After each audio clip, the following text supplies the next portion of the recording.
Aujourd'hui, je vais vous parler du chakra racine. Les chakras sont tout simplement des centres énergétiques et leur nom en sanskrit signifie roue ou disque. Ils sont souvent représentés par des fleurs de lotus, car leur configuration fait penser à cette fleur. Nous avons 7 chakras principaux situés dans nos corps subtils et chaque chakra vibre à une fréquence particulière.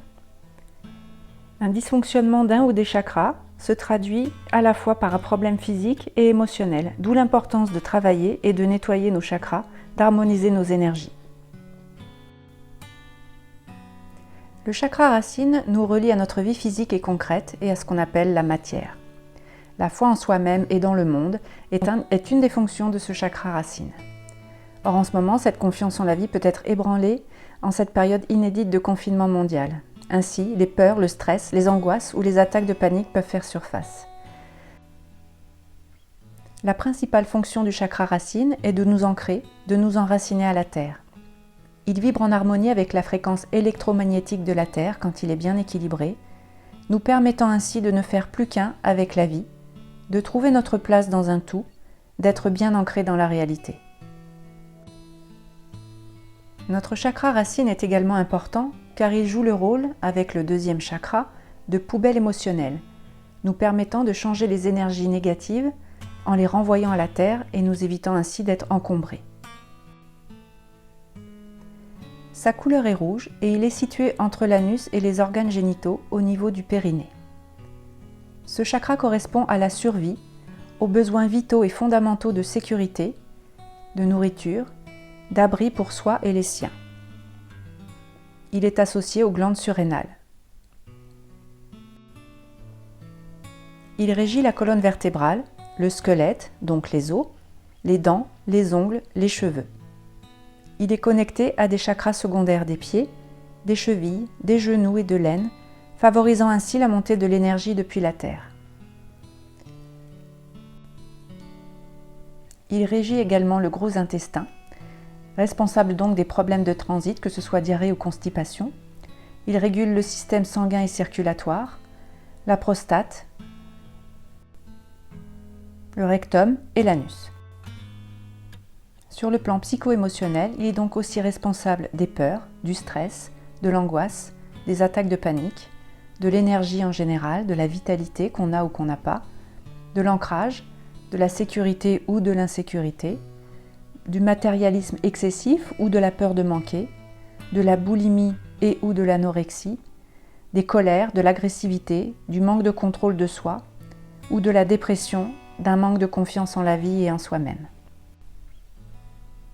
S'il est bien équilibré, la personne est pleine de vitalité, est organisée, se sent en harmonie avec la nature, en sécurité matériellement et psychiquement, réaliste, pragmatique, elle sait s'affirmer, elle jouit d'une bonne santé physique et émotionnelle.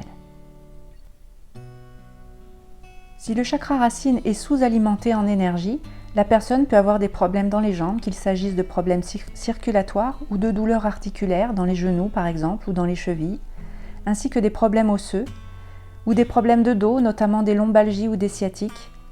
Son immunité peut être défaillante et la rendre sensible aux risques viraux et microbiens.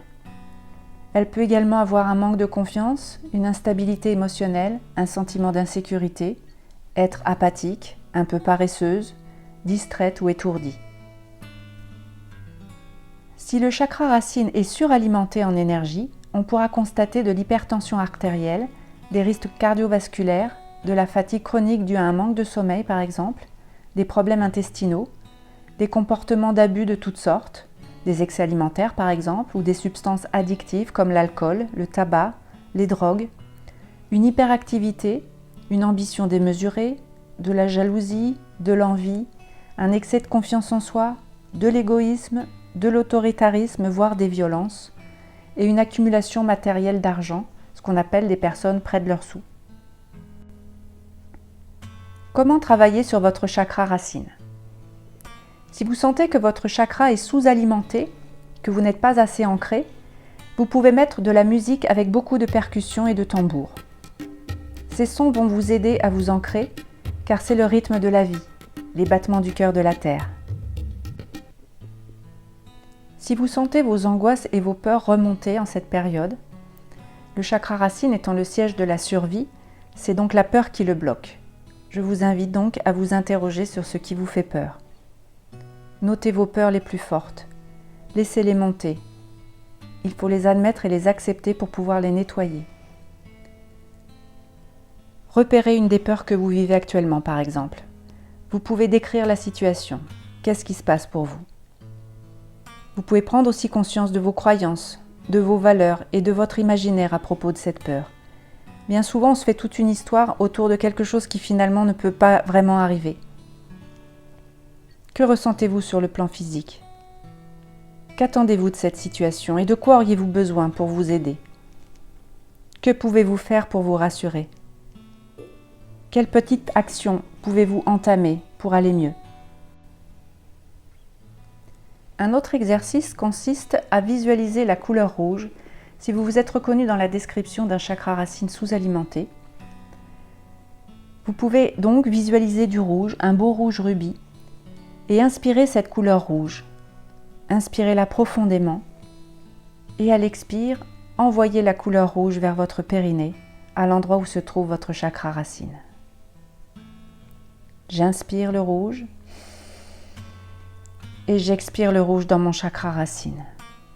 Vous pouvez faire cela une dizaine de fois et à chaque fois, vous envoyez un peu plus profondément la couleur rouge dans votre chakra racine.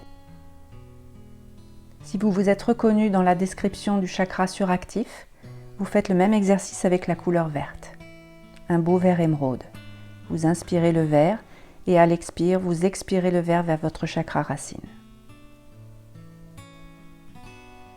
La pensée et la parole sont créatrices. Vous pouvez donc répéter des phrases pour imprégner votre esprit de l'énergie des mots prononcés. Voici un exemple de phrase. J'accepte mon incarnation. Je suis connecté à notre mère la Terre. Je suis en parfaite sécurité, ici et maintenant. Je suis à ma place dans ce monde. J'ai les pieds solidement plantés dans le sol.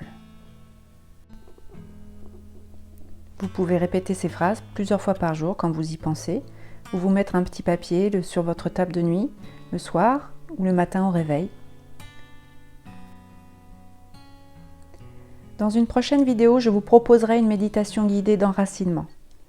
En attendant, prenez bien soin de vous et à très bientôt.